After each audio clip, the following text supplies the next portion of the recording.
Kyiv as early morning alarms echoed across the city. In the aftermath of yet another wave of attacks, civilians, first responders and officials were left to count the human and material cost. In his address to the nation, President Volodymyr Zelensky described the barrage of drones and missiles as part of a wider Russian campaign. He said they want to destroy Ukraine politically by destroying the head of state. The offensive was widely regarded by analysts as retaliation by President Vladimir Putin's forces for Ukraine's own deep strike operations inside Russian territory, including reports of Ukrainian attacks aimed at nuclear-adjacent sites inside Russia. The capital's air defense sirens blared once more, alerting residents of imminent danger. Kyiv's skyline, already scarred from months of conflict, flickered with missiles trails and anti-air intercepts.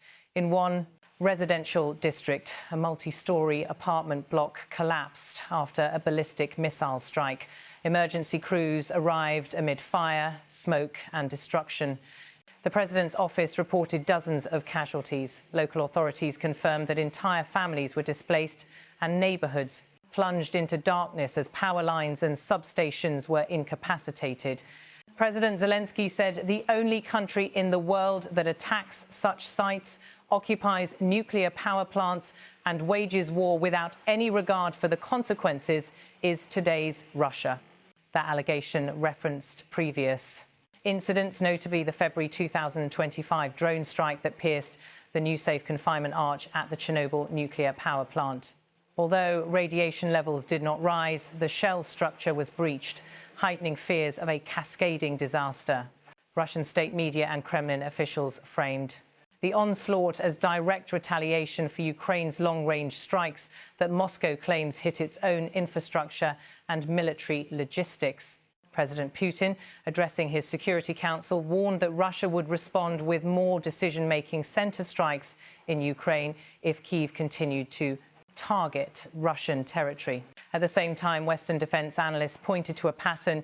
Ukraine appears to be increasingly relying on Western-supplied weapons to reach deep into Russian-occupied regions, provoking Moscow into mass drone and missile counterattacks. One senior Ukrainian official told his government, if we allow this to continue time after time, then one day our luck will run out. In the capital's underground shelter networks, civil defense teams scrambled to prepare for what many locals described as the largest attack on Kyiv in months. One witness described the scene. We heard 3 booms, then the air raid alarm, windows shattered within seconds. Hospitals in Kyiv and nearby towns received the wounded. One mother, clutching her infant, was evacuated after blast debris penetrated the hallway of her 12-floor building. Power outages affected tens of thousands of homes, and water supply in some districts was cut temporarily as pipelines were damaged. Ukraine's national energy grid operator said that more than 1/3 of the primary substations had either been knocked out or forced offline due to missile and drone strikes. Officials warned that winter conditions would only magnify the humanitarian consequences if the attacks persist. President Zelensky bluntly stated, "Weapons decide who survives. There are no security guarantees except friends and weapons." Amid the rubble, volunteers and local authorities attempted to clear debris, restore power and get children back into school. But many families remained huddled in shelters or temporary housing, their future uncertain. The strike on the Chernobyl site served as a sharp reminder. The enclosure around Reactor 4, which exploded in 1986, is still carrying radioactive risks. Ukrainian authorities say the dome had a hole of approximately 6 meters in diameter after the drone strike, though containment was not breached and radiation levels remained stable. Nevertheless, the symbolic and strategic significance of the attack was not lost on Kyiv or abroad. Many experts argued that a strike close to a nuclear site changes the calculus of war. It adds the threat of a radiological incident to conventional destruction. In October last year, Zelensky addressed the United Nations and warned that Russia was preparing to use drones or missiles against nuclear power plants, perhaps to trigger fallout across borders. Any missile or drone strike, any critical incident in the energy system could lead to a nuclear disaster. A day like that must never come. Now, with those fears closer to reality, Kyiv has redoubled calls for expanded Western-supplied air defense systems, early warning radars and hardened shelters around all key energy and nuclear infrastructure. While the weapons roared overhead, Kyiv's diplomatic outreach has remained intense. President Zelensky has urged his allies to stand firm, pointing to the broader "if Russia is allowed to bomb a European capital or nuclear-adjacent facility with impunity, the precedent sets a dangerous standard." Russia, meanwhile, has ramped up its rhetoric. President Putin has repeatedly referred to Ukraine's Western-supplied long-range missiles, including hypersonics, as threats that justify extended Russian strikes. He has also warned that any Western involvement in deep strike operations might draw the US or other states deeper into the war. Several Western capitals now question whether Kyiv's strategy of striking deep inside Russian territory provides strategic advantages that outweigh the risk of mass retaliation on Ukrainian cities. A senior EU diplomat said, "We support Ukraine's right to self-defense, but the risk of escalation is very real."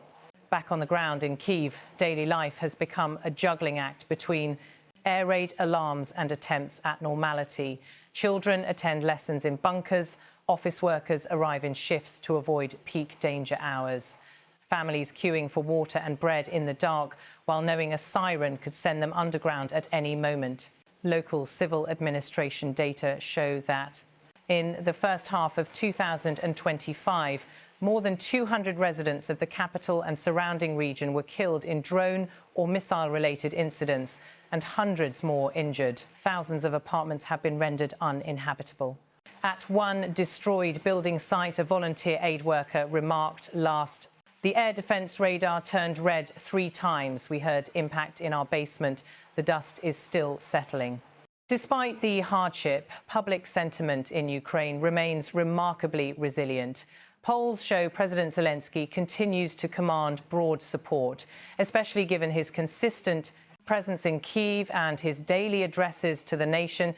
Many Ukrainians view his leadership as pivotal in this existential confrontation. Still, the prolonged war is exacting a heavy toll. Mental health issues are rising, domestic consumption has dropped, reconstruction lags and youth migration is rising. One local shopkeeper said, "My business used to supply 500 homes a week. Now it's 120, and many customers ask when this will end." Military analysts observe that the current phase of the war is showing signs of dual escalation horizontally across multiple fronts and vertically, with increased use of drones, hypersonic missiles and strikes on energy infrastructure. Ukraine has signalled its intention to produce long-range drones capable of reaching deep into Russian territory, while Russia appears determined to demonstrate that Kyiv is not safe, no matter how far the front line recedes. One UK-based expert commented, "Kyiv is being made the message centre. You strike us in the rear, we will strike your rear." But in this dynamic, the civilians pay the price. The question now is whether Kyiv will continue to press the assault inside Russia and whether Western arms supplies will match the scale of the retaliation. Meanwhile, in Moscow, advisers reportedly argue that only by raising the cost to Ukraine's cities can Moscow force Kyiv back to the negotiation table on terms favourable to Russia. Amid the strategic logic and military calculation, the human cost is stark. A grandmother wept for her collapsed apartment. Children who were asleep in their rooms were woken by explosions. Engineers travelled into damaged substations on the outskirts of Kyiv to restore limited power. As President Zelensky stressed, "The fight is here in Kyiv. I need ammunition, not a ride." The war has entered a phase where the distinction between frontline and home front has collapsed. Kyiv is no longer just Ukraine's administrative capital, it is a battlefield. And as the next wave of drones and missiles gathers, the question looms, how much more destruction will Ukraine absorb before a new map of diplomacy, deterrence and defence is drawn? In this conflict, civilians are not collateral, they are direct targets. And as Ukraine braces for winter, with power grids fragile and shelters pressed into service, the cost of survival for its people mounts. Whether Kyiv and its allies can withstand or deter the next wave will depend on more than ammunition or missiles. It will depend on whether the world can translate strategy into sustained security for the capital and for the country as a whole.